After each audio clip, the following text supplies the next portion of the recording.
The great hall of the Galactic Council was quiet. Thousands of delegates sat in their seats. They came from 100 different worlds. Some had scales. Some had feathers. Some had no bodies at all, just floating lights. They were here to talk about trade routes and mining rights. It was a boring day. Nothing special. Ambassador Yu Taiyang sat in the human section. He was a tall man with gray hair and kind eyes. He had served the council for 30 years. He knew every species, every custom, every rule. Next to him sat Commander Han Juwu. She was younger, with sharp eyes and a military uniform. She was bored. These meetings were always the same. High Arbiter Vorel stood at the center of the chamber. He was very old. Nobody knew what species he was. His skin was like old paper, and his eyes glowed soft blue. He had led the council for 500 years. He raised his hand to speak about water taxes. Then the lights went red. Every screen in the chamber turned on at once. A loud alarm filled the room. Vorel stopped speaking. Everyone looked up. This had never happened before. Not in 12,000 years of council history. A voice came through the speakers. It was broken and full of static. This is Earth Defense Command. We are under attack. Repeat. Earth is under attack.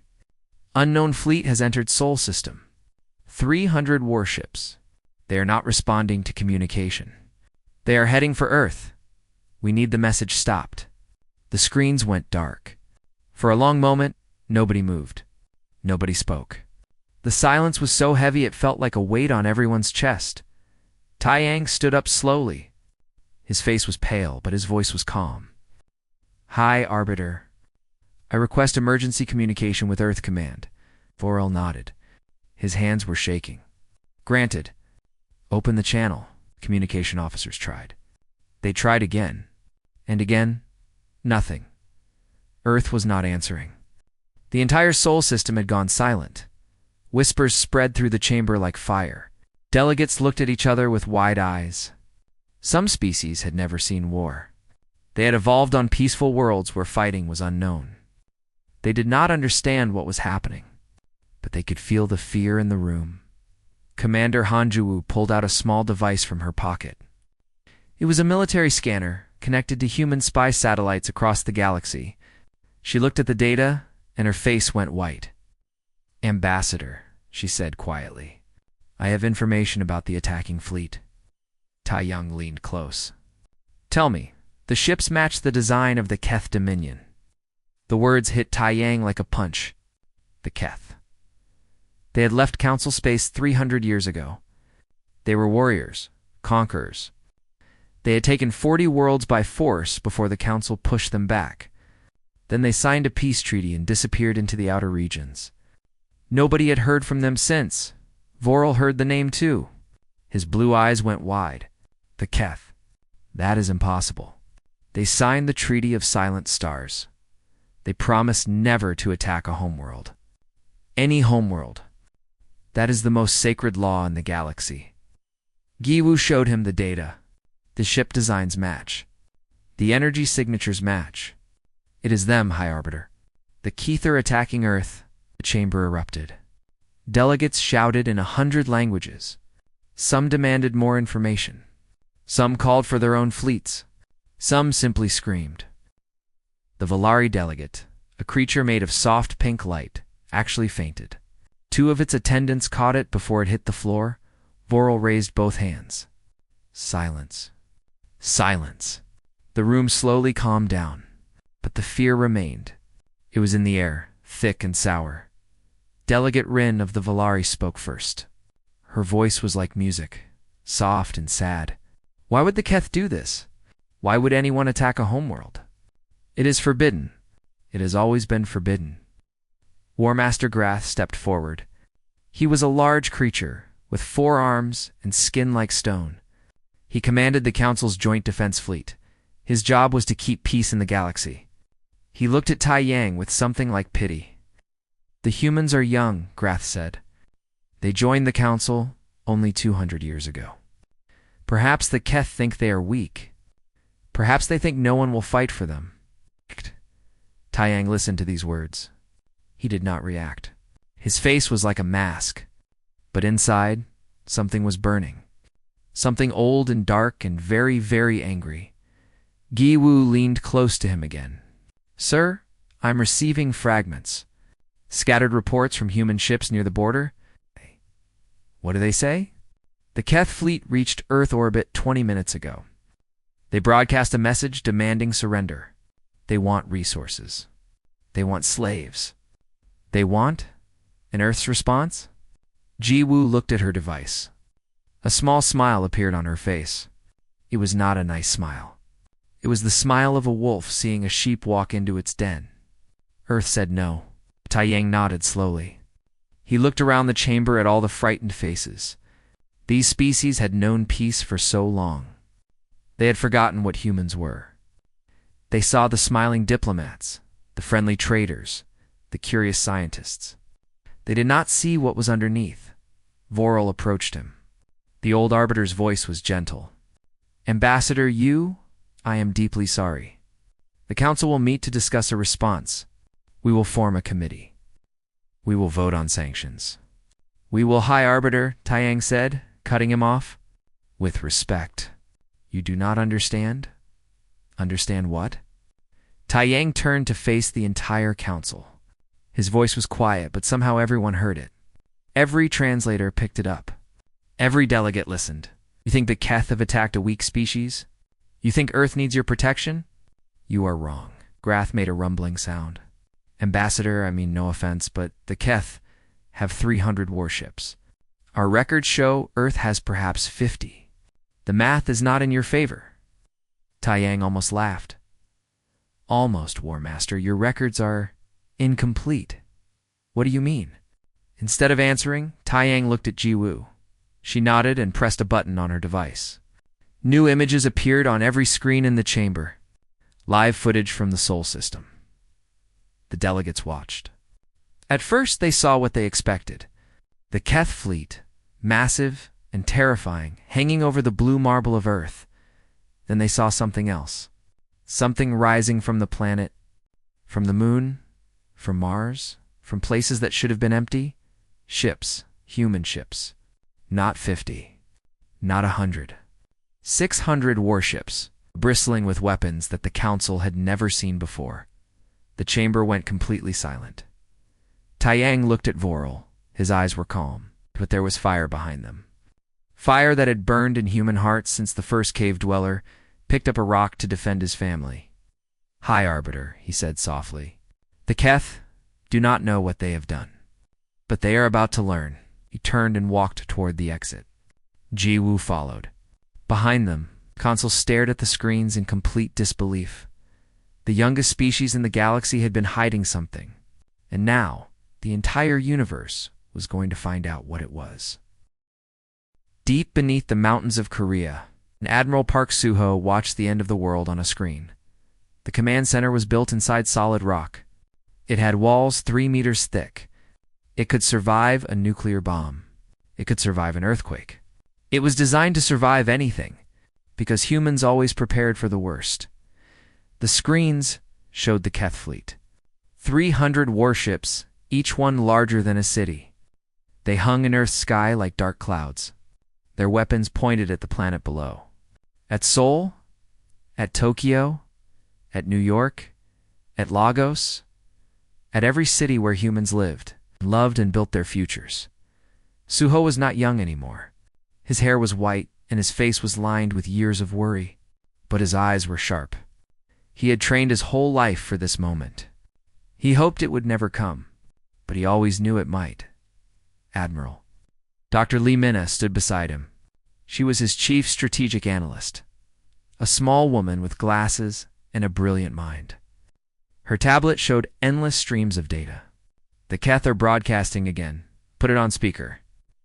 The Keth commander's voice filled the room. It was deep and rough, like rocks grinding together. "Humans of Earth, you have 1 hour to surrender. Give us your resources. Give us your workers. Become part of the Keth Dominion, and you will live. Refuse, and we will burn your world to ash. You cannot win. You are alone. Your council friends are too far away to help. Choose wisely. The message ended. The officers in the command center looked at each other. Some were afraid. Some were angry. All of them waited for Suho to speak. The admiral turned to Mina. Doctor, your analysis? Mina pushed her glasses up her nose. The Keth chose us because they think we are weak. We joined the council 200 years ago.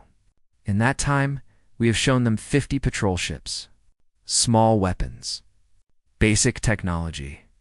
We wanted to look harmless, and they believed it. They did. Their intelligence says we are the weakest military in council space.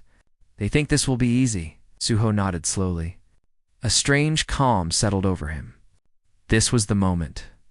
After centuries of hiding, after generations of building in secret, the time had come. Captain Kong, he said. A young officer stepped forward. Captain Kong Do-an was tall and strong, with steady hands and a steady heart. He commanded the battleship Baekdu, named after the sacred mountain. He was one of the best captains in the fleet. The real fleet, sir. Are your crews ready? Yes, Admiral. They have been waiting their whole lives for this. Suho allowed himself a small smile. Then let us show our guests what they have walked into. He turned to the communication officer. Open a channel to all human military installations. Use code BLACK. Authorization. Sleeping Giant. The officer's hands trembled as he typed. Channel open, sir. Suho took a deep breath. Then he spoke the words that would change the galaxy forever. All stations. This is Admiral Park Suho, Supreme Commander of Earth Defense Forces. Authorization confirmed. Protocol Dawn is now active. I repeat, Protocol Dawn is active. Wake up. For a moment, nothing happened. Then everything happened at once. Across the planet, hidden doors opened. In the deserts of Africa, massive hangars rose from the sand.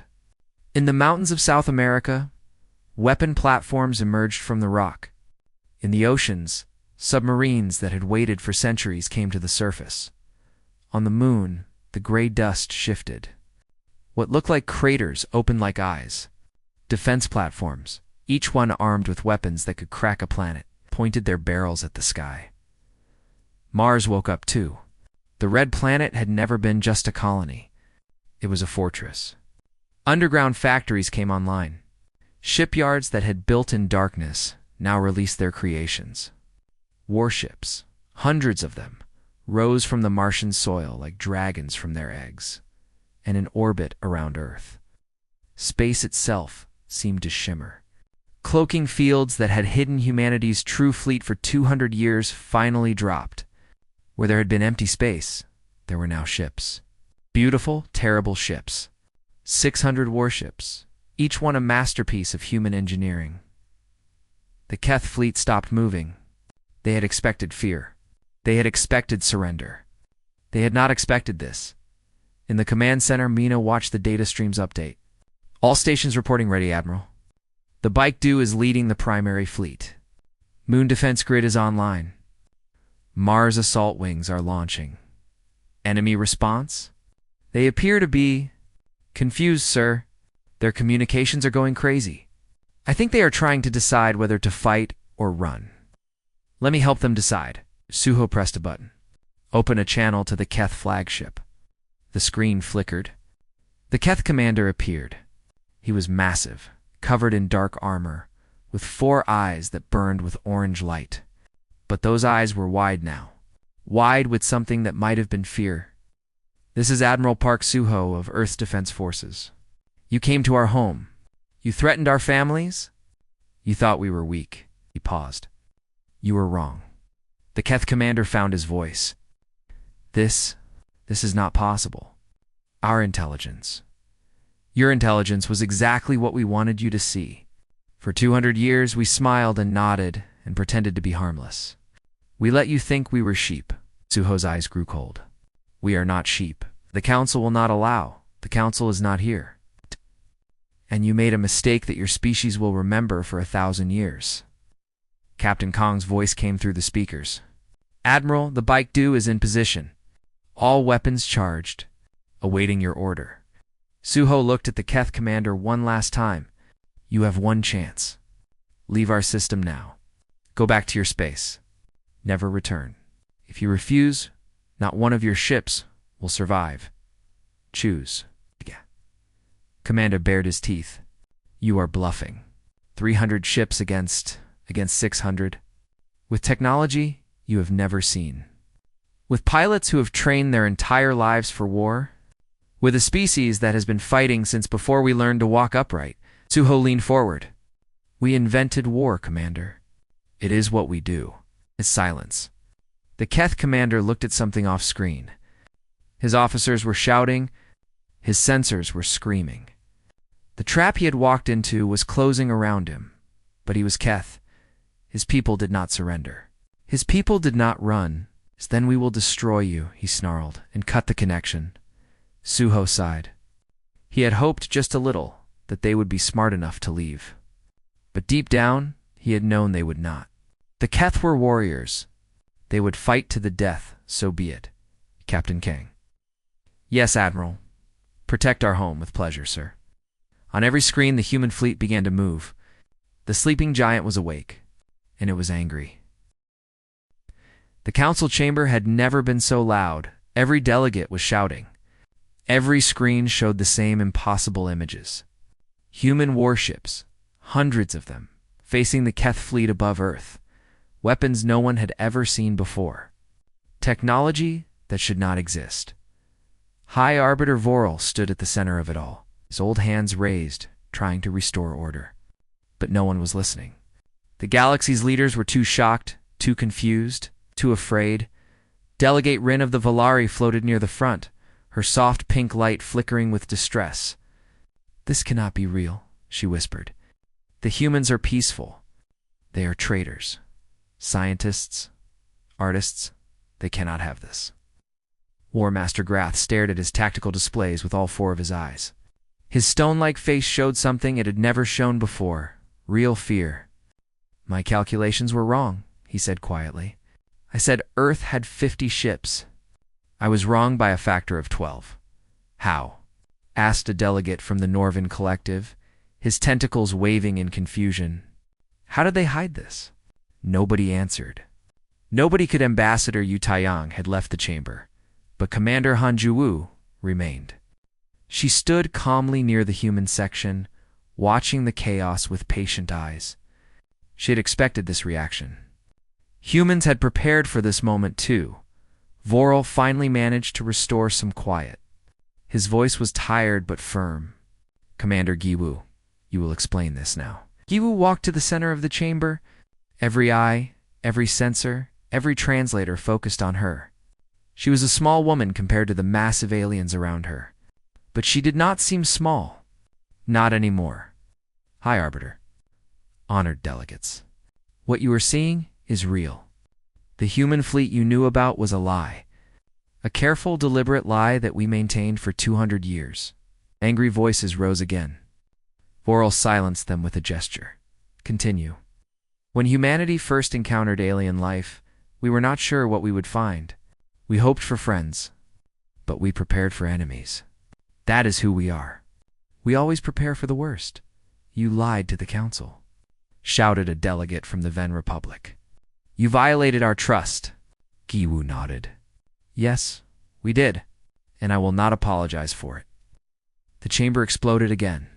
This time, even Vorel could not quiet them immediately. When the noise finally died down, Delegate Rin spoke. Her voice was sad, almost broken. Why? We welcomed you. We shared our knowledge. We treated you as equals. Why would you hide weapons from your friends? Giwu was quiet for a moment. When she spoke, her voice was gentle. Delegate Rin, your species has known peace for 8,000 years. You evolved on a world where the weather was perfect and the food was plentiful. You've never known war. Not real war, and you have. Humans have been fighting since the beginning. We fought animals. We fought nature. We fought each other. Our entire history is written in blood. Jiwu's eyes grew distant. We have killed billions of our own kind. We have destroyed cities. We have come close to destroying our entire planet. More than once. The chamber was silent now. Not the angry silence from before, a different kind. The silence of understanding. When we looked at the stars, Giwu continued, we did not see paradise. We saw danger. We saw species like the Keth, who take what they want. We saw a universe where the strong survive and the weak disappear. So we smiled. We made friends. We joined the council. But behind our smiles, we built. We prepared. We made sure that if anyone ever came to take what was ours, they would pay a price so terrible that no one would ever try again. War Master Grath stepped forward. His voice was rough. Commander, I must ask, what is your true military strength? Giwu looked at him. Are you sure you want to know, War Master? I need to know. For the safety of the council, she nodded and pulled out her device. New data appeared on the screens. Lists of ships. Lists of weapons. Lists of soldiers. The numbers were staggering. Grath looked at them for a long time. Then he sat down heavily. His stone skin had gone pale gray. War Master? Voral asked. What do the numbers say? Grath's voice was barely a whisper. Earth's military strength exceeds the next 5 council species combined. If we include their hidden installations on the Moon, Mars, and the outer planets, they may be the most powerful military force in the known galaxy. For a moment, no one moved. Then panic began. Some delegates headed for the exits. Others called for their own fleets. The Norvan delegate was screaming about betrayal. The Volari were huddled together, their lights dim with fear. Silence. The voice belonged to Ambassador Yu Taiyang. He had returned to the chamber. He walked slowly to the center, his face calm, but his eyes burning with quiet fire. You are afraid, he said. I understand. We hid our strength from you. We let you believe we were harmless. You feel betrayed. He looked around the room, meeting every frightened gaze. But ask yourselves this. In 200 years, have we ever attacked anyone? Have we ever threatened anyone? Have we ever used our hidden power to take what was not ours? Silence.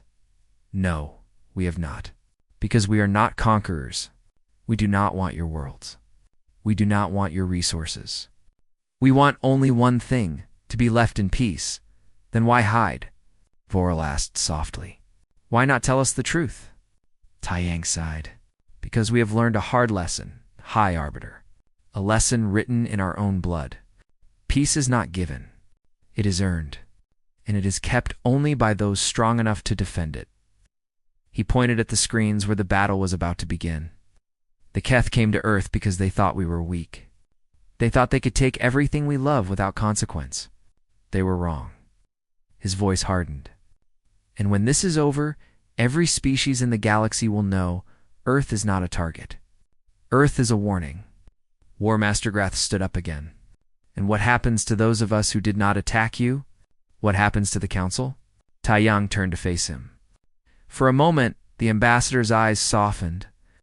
Nothing, War Master. We are still your friends. We still believe in the council, but we will no longer pretend to be helpless. The lie is over. On the screens, the first shots were fired. Bright beams of light crossed the space between the fleets. The battle for Earth had begun. The council watched in silence. They were not just watching a battle. They were watching the birth of a new power. A power that had been sleeping for centuries, and now it was awake. Captain Kang Doan stood on the bridge of the BIDU and watched the universe burn. Around him, his crew moved with perfect discipline. They had trained for this moment since childhood. Every button press was automatic. Every command was given without hesitation. They were not afraid. They were ready. The main screen showed the Keth fleet. 300 warships, each one armed with enough firepower to destroy a moon. They were still arranging themselves for battle. They had expected to face 50 small ships. Instead, they faced 600 nightmares. Captain, said Lieutenant Shin Yuna, the weapons officer. All batteries are charged. Targeting systems locked. Ready to fire on your command? Thank you, Lieutenant. Ow. Doan's voice was calm. Signal the fleet. Attack pattern sunrise. We hit them hard and fast. No hesitation. No mercy. The message went out. 600 human ships began to move as one. They spread across the darkness like a wave of steel and fire. And at the front of that wave was the BWD. The Keth fired first. Massive energy beams cut through space, bright as dying stars. They expected the human ships to scatter, to run, to hide. The humans did not scatter. They did not run. They flew straight into the storm of fire. Human shields flickered but held. Human ships danced between the beams with impossible speed. The pilots flew like they had nothing to lose, like they were already dead and had nothing to fear. "Return fire," said Doan. The Bekdu's main guns spoke. They fired weapons the galaxy had never seen before. Weapons designed in secret laboratories, tested on hidden moons, perfected over 2 centuries of paranoid preparation. The first Keth ship exploded. Then the second. Then the third. On the Keth flagship, Supreme Commander Vox watched in horror. His tactical officers were screaming reports, but he barely heard them. This was impossible. This was wrong. Humans were supposed to be weak. Humans were supposed to fall. "What are those weapons?" he demanded. "Why can't our shields stop them?" "Unknown, Commander," said his science officer. "The energy signatures do not match anything in our database. The humans have developed technology we have never seen." "How?" "They have only been in space for 300 years. No one could answer him, because the truth was simple and terrible. Humans learned fast. Humans adapted. Humans took every challenge and turned it into strength. That was what made them dangerous. Not their technology. Not their numbers. Their refusal to give up. The battle became a slaughter. Human fighters swarmed the Keth ships like angry insects. They flew into gun turrets, into engine ports, into any weakness they could find. Some of them died. Many of them died. But they kept coming. Captain Kongduhan brought the Baekdu straight into the heart of the Keth formation. It was a crazy move. Suicidal, some would say. But humans had always been a little crazy when defending their home. "Target the flagship," he ordered. "All weapons, maximum power." Lieutenant Shin smiled grimly. "With pleasure, Captain." Baekdu unleashed everything it had. Beams of concentrated destruction tore through to Keth destroyers to reach the flagship. The massive vessel shuddered under the impact. Fires bloomed across its hull. In the command center on Earth, Admiral Park Suho watched the battle unfold. His old heart was beating fast, but his hands were steady on the controls. "Report," he said. Dr. Lee Mina read the numbers quickly. Keth losses: 112 ships destroyed. Another 60 severely damaged. Human losses: 47 ships destroyed, 32 damaged. Acceptable. Suho's voice was cold. "Tell the fleet to push harder. I want this finished before another hour passes." The human fleet obeyed. They pressed forward, surrounding the Keth from all sides. Escape routes closed one by one. The trap that had been set 200 years ago was finally snapping shut. Supreme. Commander Vox realized he was going to die. He had conquered 40 worlds. He had never lost a battle. He had laughed at the idea of failure. Now he stood on a burning bridge, watching his fleet disappear ship by ship. "Order a retreat," he said finally. His pride was broken, but he had to save what he could. "Commander, the humans have blocked all exit vectors. We cannot escape." Vox closed all 4 of his eyes. So this was how it ended. Not in glory, but in flames. Not as conquerors, but as fools who had walked into a trap. His communication officer spoke suddenly. "Commander, we are receiving a transmission. From the human fleet, put it through." Admiral Park Suho's face appeared on the screen. He looked tired. He looked old. But his eyes were the eyes of a predator that had finally caught its prey. "Supreme Commander Vox, your fleet is destroyed. Your invasion has failed. I am offering you one final chance. Surrender now, and your surviving crews will be treated as prisoners of war. They will be returned to Keth space when this is over." Vox laughed bitterly. "And if I refuse?" Suho's expression did not change. Then not one of your ships will leave this system. Not one of your soldiers will return home. The Keth Dominion will learn of this day through silence and empty stars. You would kill us all, even those who surrender. No, Commander. Those who surrender will live. Those who continue to fight will die. The choice is yours. Vox looked around his ruined bridge. His officers were dead or dying. His ship was breaking apart. Outside, the human fleet waited like wolves around a wounded animal. He had two choices: die with honor or live with shame. For a Keth, there should be only one answer. But looking at the destruction around him, looking at the faces of his young officers who still had lives ahead of them, Vox made a different choice. I accept your terms, he said quietly. The Keth Dominion surrenders. Suho nodded once. Wise decision, Commander. Order your remaining ships to power down their weapons and prepare to be boarded. Your soldiers will be treated fairly.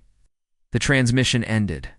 Across the battlefield, Keth's ships began to go dark. White lights appeared on their hulls. The universal signal of surrender. On the bridge of the Baekdu, Captain Kong Duhan allowed himself one moment of relief. Then he straightened his uniform and spoke to his crew. It's over. Earth is safe. He paused. But stay alert. Our job is not finished until every one of those ships is secured. Behind him, through the viewports, Earth hung blue and beautiful in the darkness. Home. The place they had fought for. The place they had bled for. The place no one would ever threaten again. 1 month later, the Galactic Council met again. The Great Hall was different now. The same delegates sat in the same seats. The same lights glowed from the ceiling. But something had changed. Something in the air. Something in the way everyone looked at the human section. Ambassador Yu Tai-Yang walked to his place. He moved slowly, like a man carrying a heavy weight. Beside him walked Dr. Baek Yunha, a young woman with calm eyes and a gentle smile. She was humanity's new cultural attaché. Her job was to help the galaxy understand what had happened, and what would happen next. High Arbiter Vorel called the chamber to order. His voice was still strong, but his eyes looked tired. He had not slept well in a month. None of them had. This session of the Galactic Council will now begin. One item on today's agenda: the aftermath of the Battle of Earth and humanity's role in the Council going forward. Silence. No one wanted to speak first. No one wanted to say what everyone was thinking. Finally, Delegate Rin of the Valari raised her hand. Her pink light was dimmer than before. Hi, Arbiter. I must ask the question that haunts us all. Can we trust the humans? They lied to us for 2 centuries. How do we know they will not lie again? Tai-Yang stood. He looked at Rin with something like sadness. Delegate Rin, you are right to ask this question. We did lie. For 200 years we smiled and pretended to be something we were not. That was wrong. Murmurs spread through the chamber. They had not expected him to admit it so openly. But I want you to understand why we lied. When humans first left Earth, we did not know what we would find in the stars. We hoped for friendship. We dreamed of peace. But we had lived too long on a dangerous world to believe in dreams alone. He looked around the room, meeting each delegate's eyes. On Earth, we have a saying: hope for the best, prepare for the worst. We hoped you would be our friends, and you were. You welcomed us. You shared your knowledge. You treated us as equals. But we prepared for the worst, because we knew that peace is fragile. Peace can end in a single day. We saw it happen with the Keth. War Master Grath spoke. His stone face was hard to read, but his voice was thoughtful. The humans were right to prepare. The Keth attacked them without warning. If they had been truly weak, Earth would be a dead world now. But they are not weak, said the Norvan delegate, his tentacles waving nervously. They are the strongest military power in the galaxy. What stops them from becoming the next Keth? What stops them from conquering us all? Dr. Bakuna stepped forward. Ow. Her voice was soft, but it carried through the chamber. Nothing stops us. Except ourselves. The delegates stared at her. We have the power to take whatever we want. That is true. But we do not want your worlds. We do not want your resources. We want something more precious than any planet or any treasure. What? Asked Rin. Peace. True peace. Not the false peace of weakness, where you hope no one will attack you. The real peace of strength, where no one dares to attack anyone? Taiyang nodded. Dr. Beak speaks for all of humanity. We never wanted to rule the galaxy. We wanted to protect our home. Now our home is safe. But we look at you, our friends, and we see that your homes are not safe. The Cath attacked us. But they could have attacked any of you. And you would have fallen. The words were harsh, but no one could argue with them. Every delegate knew it was true. The Valari had no military at all. The Norvins had a small defense force. Even the mighty Grath could not have stopped 300 Keth warships alone. Vorel leaned forward. What are you proposing, Ambassador? Taiyang took a deep breath. This was the moment he had prepared for. The moment that would shape the future of the galaxy. We propose a new alliance. True mutual defense packed with real power behind it. Any attack on any member world will be treated as an attack on all member worlds. And Earth will serve as the military backbone of this alliance. You want to be our protectors? Asked the Norvin delegate, still suspicious. Not your rulers, not your masters. Your protectors. We will share our technology. We will train your soldiers. We will help you build defenses of your own. But if anyone attacks you before those defenses are ready, we will be there. We will fight for you as we fought for ourselves. The chamber erupted in discussion. Some delegates were excited.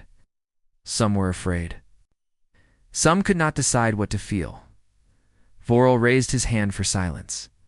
You ask us to trust you with our safety. After you lied to us for 200 years, why should we believe you now? Taiyang was quiet for a moment. Then he spoke slowly, choosing each word with care. High Arbiter, we cannot prove our intentions with words, only with actions. Look at what we did during the battle. We could have destroyed every Keth ship. We could have left no survivors. But we did not. We accepted their surrender. We treated their wounded. We are even now working to rebuild the worlds they conquered. He paused. We are not angels, High Arbiter. We have done terrible things in our past. We have killed our own kind by the billions. We have weapons that could end all life in this galaxy. But we have also learned. We have grown. We know now that true strength is not just about winning battles.